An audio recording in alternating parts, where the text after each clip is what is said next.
আল্লাহর হাবিব সাল্লাল্লাহু আলাইহি ওয়াসাল্লাম হাদিসের মধ্যে বলেছেন, মান সামা রমাদান ঈমানান ওয়া ইহতিসাবান গুফিরা লাহু মা তাকাদ্দামা মিন যামবি। রাসূল বলেন, ও আমার উম্মতরা শোনো, তোমরা যারা মাহে রমাদানের সিয়াম পালন করো, মাহে রমাদানের পুরো এক মাস তোমরা ধৈর্য সহকারে রোজা পালন করো, আল্লাহ তাআলা তোমাকে এর ফলশ্রুতিতে, এর ফলস্বরূপ তোমার অতীত জীবনের সব গুনাহ মাফ করে তোমাকে নিষ্পাপ মাসুম বানায় দেবে। এটা ছিল এক নম্বর পুরস্কার। দুই নম্বরে আল্লাহ রাব্বুল আলামিন বলেন, অনেক লোক এরকম আছে যারা রমাদান মাসে একটা দুইটা বা কয়েকটা রোজা রেখে রমাদানের মৃত্যুবরণ করে। এরকম লোক আছে না? আছে। আল্লাহর হাবিব সাল্লাল্লাহু আলাইহি ওয়াসাল্লাম হাদিসের মধ্যে বলেন, মান সামা ইয়াওমান ইবতিগা ওয়াজহিল্লাহ, যে ব্যক্তি আল্লাহর সন্তুষ্টির জন্য রোজা রাখলো, রোজা রাখার পর সুম্মা অতঃপর সে মৃত্যুবরণ করলো, সুম্মা খুতিমা লাহু দাখালাল জান্নাহ। আল্লাহর হাবিব সাল্লাল্লাহু আলাইহি ওয়াসাল্লাম বলেন, সে মৃত্যুবরণ করার সাথে সাথে জান্নাতে প্রবেশ করে ফেলল। সুবহানাল্লাহ। তাহলে রমাদান মাসে কেউ যদি একটা দুইটা বা একাধিক রোজা রেখে মৃত্যুবরণ করে, ইন্তেকাল করে, তাহলে সে কেমন যেন জান্নাতে সাথে সাথে প্রবেশ করে ফেলল। বলেন সুবহানাল্লাহ। রমাদানে মৃত্যুবরণ করাও সওয়াবের কাজ, এটা সকলের তকদিরে জুটে না। এজন্য সব সময় দোয়া করা উচিত, আয় আল্লাহ আমার খাতেমা বিল খায়র, আমার মৃত্যুটা যেন মাহে রমাদানের রোজা অবস্থায় হয় এবং আমার মৃত্যুটা যেন নামাজরত অবস্থায় হয়, সিজদারত অবস্থায় হয়। এই যে গুণাবলীগুলো, এগুলোর মাধ্যমে যদি আপনার আমার খাতেমা বিল খায়র মৃত্যু হয়, তাহলে মৃত্যুর সাথে সাথে আল্লাহ তাআলা জান্নাতে প্রবেশ করবে। সুবহানাল্লাহ। তাহলে আল্লাহর হাবিব সাল্লাল্লাহু আলাইহি ওয়াসাল্লাম দুই নম্বর পুরস্কার ঘোষণা করলেন, বললেন কেউ যদি রমাদানে মৃত্যুবরণ করে তাহলে সে মৃত্যুবরণ করার সাথে সাথে জান্নাতে প্রবেশ করে ফেলবে। এটা ছিল দুই নম্বর পুরস্কার। তিন নম্বর পুরস্কার হাদিসে কুদসির মধ্যে এসেছে, আল্লাহর হাবিব সাল্লাল্লাহু আলাইহি ওয়াসাল্লাম বলেন, আসসাউমু লি ওয়া আনা আজজি বিহি ওয়া ফি রিওয়ায়াতিন ওয়া আনা উজজা বিহি। আল্লাহর হাবিব সাল্লাল্লাহু আলাইহি ওয়াসাল্লাম বলেন, আল্লাহ রাব্বুল আলামিন নিজে বলেছেন, ও আমার বান্দারা শোনো, রোজা আমার জন্য আর আমি আল্লাহ নিজেই তার প্রতিদান হয়ে যাব। সুবহানাল্লাহ। আমার বর্ণনায় এসেছে যে আমি আল্লাহ নিজ হাতে তার প্রতিদান প্রদান করব। যে আল্লাহ এত বড়, সে আল্লাহ নিজ হাতে প্রতিদান কি ছোট হবে নাকি? বলেন ছোট হবে? আমাদের দেশে যদি কোনো মেম্বার, চেয়ারম্যান অথবা এমপি মন্ত্রী সে যদি ঘোষণা দেয় যে আমি নিজ হাতে অমুকরে আমি এই ব্যাপারে পুরস্কৃত করবো বা এই ব্যাপারে তাকে প্রতিদান দেব, তাহলে মন্ত্রী এমপি হলে তার পুরস্কার ছোট হবে না বড় হবে? বলেন ছোট হবে না বড় হবে? যদি প্রধানমন্ত্রী বলে যে আমার নিজ হাতে তাকে পুরস্কার দেব, তাহলে তার পুরস্কারটা আরো বড় হবে। আর প্রধানমন্ত্রী যদি নিজেই এটা ঘোষণা দেয় যে আমি নিজেই তার সব দায়ভার গ্রহণ করলাম, আমি প্রধানমন্ত্রী তার হয়ে গেলাম, তাহলে তার জীবনে আর কিছু লাগবে? লাগবে না। সে নিশ্চিন্ত খুশি হয়ে যাবে। তো যে রব্বুল আলামিন সমস্ত প্রধানমন্ত্রী যিনি বিশ্ব জগৎ সমূহের প্রতিপালক, ওই আল্লাহ নিজেই যদি বলে যে আমি রোজা রাখার জন্য আর আমি আল্লাহ নিজেই তার প্রতিদান হয়ে যাব, তাহলে সে আল্লাহর প্রতিদানটা কত বিশাল হবে, কি বলেন ঠিক কিনা? আল্লাহ নিজেই বলছেন ওয়া আনা আজজি বিহি, রোজা আমার জন্য, আমার বান্দা আমাকে লক্ষ্য করে আমাকে সন্তুষ্ট করার নিমিত্তে সে সারাদিন পানাহার থেকে বিরত রেখেছে, হারাম স্ত্রী থেকে সে বিরত রেখেছে এবং সে যাবতীয় রোজার হক আদায় করে আমার সন্তুষ্টির জন্য সে রোজা রেখেছে। সুতরাং হাসরের ময়দানে আমার এই বান্দার জন্য আমি তার জন্য প্রতিদানের জন্য যথেষ্ট। সুবহানাল্লাহ। এজন্য এরকম প্রতিদান আমরা পাইতে চাই কিনা? আল্লাহ কবুল করুক, বলেন আমিন। নাম্বার পুরস্কার আল্লাহ রাব্বুল আলামিন বলেছেন as-sawmu li wa ana ujzabi wa ana ajzi bi, যে আমি নিজে তার প্রতিদান হয়ে যাব। 4 নাম্বার পুরস্কার আল্লাহর হাবিব সাল্লাল্লাহু আলাইহি ওয়াসাল্লাম হাদিসের মধ্যে বলেছেন ওয়াল্লাযী নাফসি বিয়াদিহি ওয়াল্লাযী নাফসি মুহাম্মাদিন সাল্লাল্লাহু আলাইহি ওয়াসাল্লাম, ও পৃথিবীর মানুষের সব, যে আল্লাহর হাতে আমার জান এবং প্রাণ রয়েছে তার শপথ আমি রাসূল বলছি লাহুলুফু ফামিস সাইমি আতিয়াবু ইনদাল্লাহি মিন রিহিল মিস্ক, একজন রোজাদারের মুখের দুর্গন্ধ আল্লাহর কাছে বিষ্কম্বরের চেয়ে সুঘ্রাণ প্রমাণিত হয়। সুবহানাল্লাহ। অর্থাৎ কোন রোজাদার যখন সারাদিন রোজা রাখে তার পেটের ভিতরে খাবার দাবার না যাওয়ার কারণে তার ভিতর থেকে এক ধরনের দুর্গন্ধ বের হয়, এক ধরনের দুর্গন্ধ বের হয়। মেডিকেল সায়েন্স এটা প্রমাণিত। কেউ যখন দীর্ঘ সময় না খেয়ে থাকে তখন তার পেটের ভিতর থেকে তার পাকস্থলী থেকে এক ধরনের দুর্গন্ধ বের হয়, যেটা মুখ অপরিষ্কারের জন্য না, সেটা অটোমেটিকলি বের হয়। মুখ যতই পরিষ্কার থাকুক, এই যে দুর্গন্ধটা বের হলো, যে রোজাদার রোজা রাখার পরে দিন শেষে সন্ধ্যার দিকে বিকেলের দিকে এই যে মুখের ভিতর থেকে যে দুর্গন্ধটা বের হয়েছে, আল্লাহ নিজেই বলেন এই দুর্গন্ধটা আল্লাহর কাছে বেশ কম্বরের চেয়ে বেশি সুঘ্রাণ হবে। আবার এর মানে এই না যে আপনি সারাদিন দাঁত পরিষ্কার না করে আপনি অপরিষ্কার থাকবেন, অপরিচ্ছন্ন থাকবেন দুর্গন্ধ বের হওয়ার জন্য, বিষয়টা এরকম না। আপনি মেসওয়াক করতে হবে, দাঁত পরিষ্কার রাখতে হবে, তারপরও আপনার ভিতর থেকে এক ধরনের দুর্গন্ধ বের হবে, যে দুর্গন্ধটা আল্লাহর কাছে বেশ কম্বরের চেয়ে বেশি সুঘ্রাণ। এটা রোজাদারের জন্য আল্লাহ তাআলার পক্ষ থেকে একটি পুরস্কার। সুতরাং এটা ছিল আল্লাহ তাআলার পক্ষ থেকে 4 নম্বর পুরস্কার। 5 নম্বর পুরস্কার আল্লাহর হাবিব সাল্লাল্লাহু আলাইহি ওয়াসাল্লাম বলেন সালাসাতুন লা তুরাদ্দু দুআউহুম ইমামুন আদিল ওয়া দাওয়াতুস সাইম। আল্লাহর হাবিব সাল্লাল্লাহু আলাইহি ওয়াসাল্লাম বলেন 3 শ্রেণীর ব্যক্তির 3 ব্যক্তির দোয়া আল্লাহ তাআলা ফেরত দেন না, কবুল করে নেন। কয় শ্রেণী? আওয়াজ দিতে হবে। কয় শ্রেণী? 3 শ্রেণীর দোয়া আল্লাহ তাআলা সরাসরি কবুল করে নেন। এক বর্ণনায় এসেছে এক শ্রেণী হলো ইমামুল আদিল, ন্যায়পরায়ণ শাসক।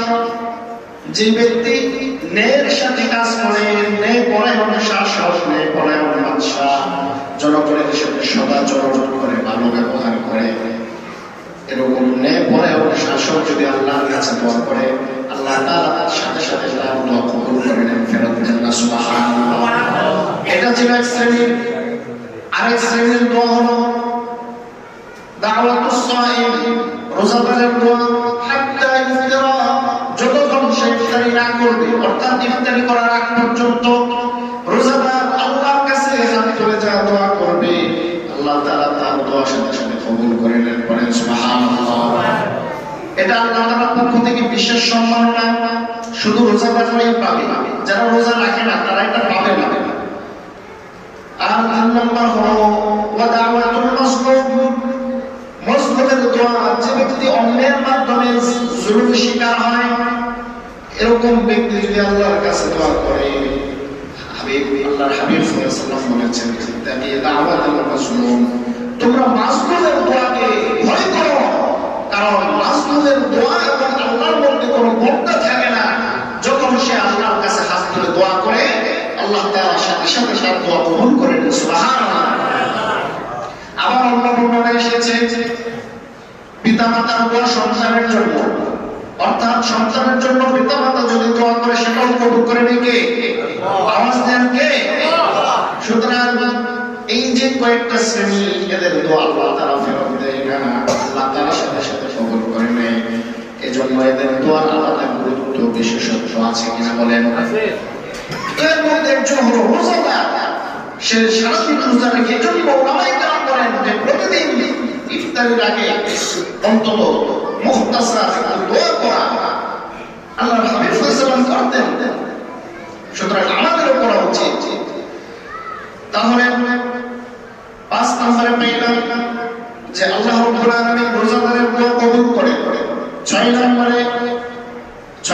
পুরস্কার হলো আল্লাহর হাবিব সাল্লাল্লাহু আলাইহি ওয়াসাল্লাম বলেন الصيام والقرآن يشفعان للعبد يوم القيامة الصيام أي ربي منعته بالطعام والشرب আল্লাহর হাবিব সাল্লাল্লাহু আলাইহি ওয়াসাল্লাম বলেন হাশরের ময়দানে যখন আল্লাহ তাআলা সবাইকে একত্রিত করবেন, জড়ো করবেন, হিসাব নিকাশ যখন শুরু হয়ে যাবে, তখন প্রত্যেকটা মানুষ যারা রোজা রেখেছে তাদের পক্ষ থেকে তাদের রোজা আল্লাহর সাথে তর্কাতর্কি শুরু করে দেবে, আল্লাহর সাথে ঝগড়া শুরু করে দেবে, সুপারিশ করা শুরু করে দেবে।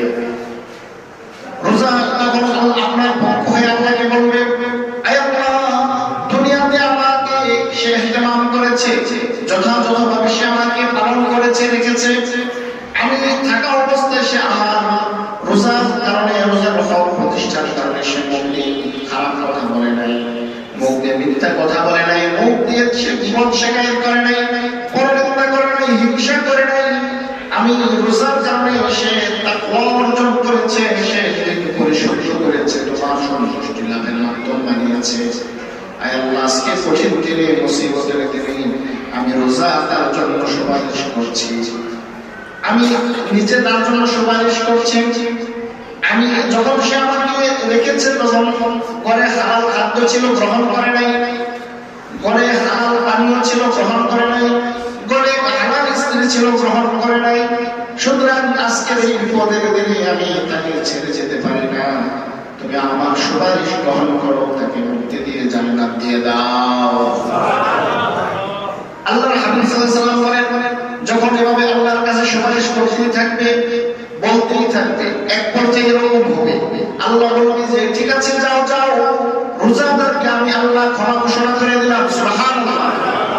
আখিরাতে কেউ যদি ক্ষমা ঘোষণা প্রাপ্ত হয়, তার চাইতে সফল আর কেউ হতে পারে কিনা? হতে পারে। আল্লাহ তাআলা ওই সফলতাকে বলছেন, ফাকাদ ফাযা ফাওজান আযীমা। কেউ যদি আখিরাতে সফল হয়ে যায়, সেই হলো সবচেয়ে সৌভাগ্যবান, সে হলো সবচেয়ে সফলতম ব্যক্তি, তার চেয়ে সফল আর কেউ হতে পারে না। দুনিয়ার সফলতা প্রকৃত সফলতা না। 2 দিনের জিন্দেগি আজকে সফল হতে পারে, কালকে মৃত্যুবরণ করলে আপনার সফলতা শেষ। কিন্তু পরকালে যদি আপনি বিফল হয়ে যান, সেখানে আর জিতে যাওয়ার কোনো সুযোগ নাই। কেবল আছে কিনা? আল্লাহ তাআলা কোরআনের বিভিন্ন জায়গায় বলেছেন, লাআল্লি আ'মালু সালিহান ফীমা তারাকতু কাল্লা ইন্নাহা কালিমাতুন হুয়া কাইলুহা ওয়া মিন ওয়ারাইহিম বারযাখুন ইলা ইয়াউমি ইউবআথুন।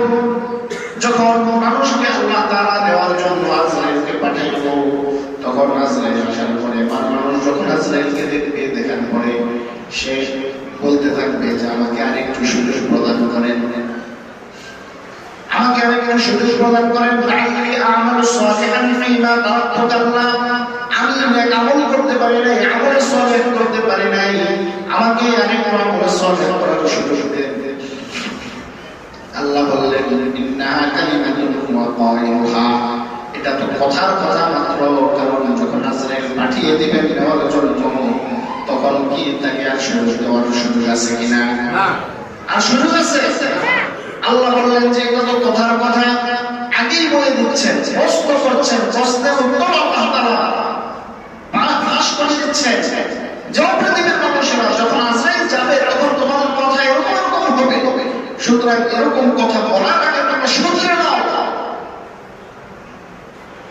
যদি আমরা শুধরে নেই তাহলে ভালো, না হলে তখন পস্তাতে হবে। যখন মৃত্যুদূত আমার কাছে চলে আসবে, তখন বললেও কাজ হবে না, তখন মৃত্যু আমার সামনে উপস্থিত হয়ে যাবে। তো বলতেছিলাম, পরকালের সফলতা হলো প্রকৃত সফলতা। দুনিয়াতে আপনি সফল হবেন না, আপনার টাকা পয়সা নেই, অর্থ করি নেই, আপনার ক্ষমতা নেই, কিচ্ছু নাই, কিন্তু আপনার কাছে একটা জিনিস আছে, সেটা হলো আল্লাহর সন্তুষ্টি। তাহলে মনে রাখবেন, এই দুনিয়া আপনার জন্য সফল করে পরিগণিত হবে। কি বলেন, ঠিক কিনা? আমার সব আছে, কিন্তু আপনার সাথে আল্লাহর সন্তুষ্টি নেই, তাহলে এত কিছু দিয়ে আপনার কোনো কাজ হবে না। কাজ হবে? বলেন, কাজ হবে? এজন্য আমাদের জীবনের একমাত্র লক্ষ্য হওয়া উচিত রবকে সন্তুষ্ট করা। রব যদি সন্তুষ্ট হয়ে যায়, আমার দুনিয়া লাগবে না, অর্থ করে লাগবে না, আমার টাকা পয়সা লাগবে না, ক্ষমতা রাখবে না, কিন্তু রব যদি অসন্তুষ্ট থাকে তাহলে পরকালে আপনার আমার জন্য ভয়াবহ অবস্থা অপেক্ষা করছে। তাহলে বলতেছিলাম শুধু রোজায় ওই দিন আপনার আমার জন্য সুপারিশ করবে না, বরং কোরআন আপনার আমার জন্য সুপারিশকারী হবে। এবং কোরআন তখনই সুপারিশকারী হবে যখন এই কোরআনের আপনি ইতিমাম করবেন। সারাদিন রোজা রেখে যখন আপনি রাতের বেলা আবার কোরআন তেলাওয়াত করবেন বা শুনবেন। আমরা এরকম হুজুগে বাঙালি যে প্রথম 1-2 দিন মসজিদে জায়গা হয় না, কিন্তু 3 দিন 4 দিন যাওয়ার পরে মুসল্লি এই যে কমিতে থাকে পরে একদম 1 লাইন 2 লাইনে চলে আসে, যেরকম এখন চলছে। তারা বিলুকে আমাদের এত নিহা, অথচ আমার ব্যবসা, আমার কাজকর্ম, দোকানপাট, আমার চাকরি বাকরি এগুলো ঠিকই চালাচ্ছি। এই যে রমজান মাস, একটা মাস আমি আমার রবকে সময় দিব, 11 মাস তো আমার নিজের জীবিকা নির্বাহ পরিপূর্ণ করেই, অন্তত একটা মাস আমাদের চিন্তা করা উচিত যে আমার একদম প্রয়োজনীয় জীবিকা উপার্জনের কাজ ছাড়া বাকি সময়টা আমি আমার রবকে দিব। জিকির ফিকির, নামাজ, কোরআন তেলাওয়াত এগুলোর মধ্যে কাটাবো। এরকম মন মানসিকতা আমরা এখন অনেকেই লালন করি না। দুঃখজনক বিষয়, 11 মাসও করি না, এই মাসও করি না। এই মাসটাকে আমরা হেলায় ফেলায় নষ্ট করে দিই। কিতাবের মধ্যে এসেছে এই মাসে, রমজান মাসের একটা মুহূর্তের দাম অন্য মাসের 1000 মুহূর্ত, 1000 দিন, 1000 মাসের চেয়ে উত্তম। সুবহানাল্লাহ। এটা এখন বুঝে আসবে না, যখন আপনি আমি দুনিয়া থেকে চলে যাব তখন এই জিনিসটা বুঝে আসবে। বুঝে আসলেও তখন কোনো কাজ করে না, কাজ হবে না। প্রিয় ভাই, সময় শেষ হওয়ার বুঝুন, মূল্যায়ন করুন সময়কে। তো বলতেছিলাম সারাদিন রোজা রাখার পরে শরীরে একটু ক্লান্তি ভাব আসবে, এটাই স্বাভাবিক। কিন্তু এই ক্লান্তি উপেক্ষা করে আপনি যদি আবার তারাবির নামাজে শরীর হয়ে যান, তারাবির নামাজে আপনি হাফেজদের পিছনে কোরআন তেলাওয়াত শুনেন, তাদের জন্য সুসংবাদ হলো আল-সিয়াম ওয়াল কোরআন ইয়াশমাআন লিল-আবদ। সেখানে বলেছে সিয়াম এবং কোরআন উভয় তার জন্য সুপারিশকারী হবে, এবং এমন সুপারিশকারী যে তার সুপারিশ গ্রহণ করা হবে। সেদিন কেউ কারোর জন্য সুপারিশ করতে পারবে না, কারো সুপারিশ গ্রহণ করা হবে না। কোন পীর মুরিদের জন্য পীর তার মুরিদের জন্য সুপারিশ করতে পারবে না, কোন বাবা মা তার সন্তানের জন্য সুপারিশ করতে পারবে না, কোন নেতা তার কর্মীর জন্য সুপারিশ করার সুযোগ পাবে না। সেদিন কয়েকজন সুপারিশের অধিকার পাবে, তার মধ্যে কোরআন, সিয়াম এবং আল্লাহ তাআলার পক্ষ থেকে সুপারিশ প্রাপ্ত হবে মুহাম্মদুর রাসূলুল্লাহ সাল্লাল্লাহু আলাইহি ওয়াসাল্লাম। সুতরাং কোরআনের সাথে মহব্বত তৈরি করেন, আন্তরিকতা তৈরি করেন। তাহলে 6 নম্বরে কোরআন সুপারিশ করবে, রোজাও সুপারিশ করবে। 7 নম্বর পুরস্কার বা সম্মাননা হলো রোজাদারের 2টা খুশির সময় রয়েছে।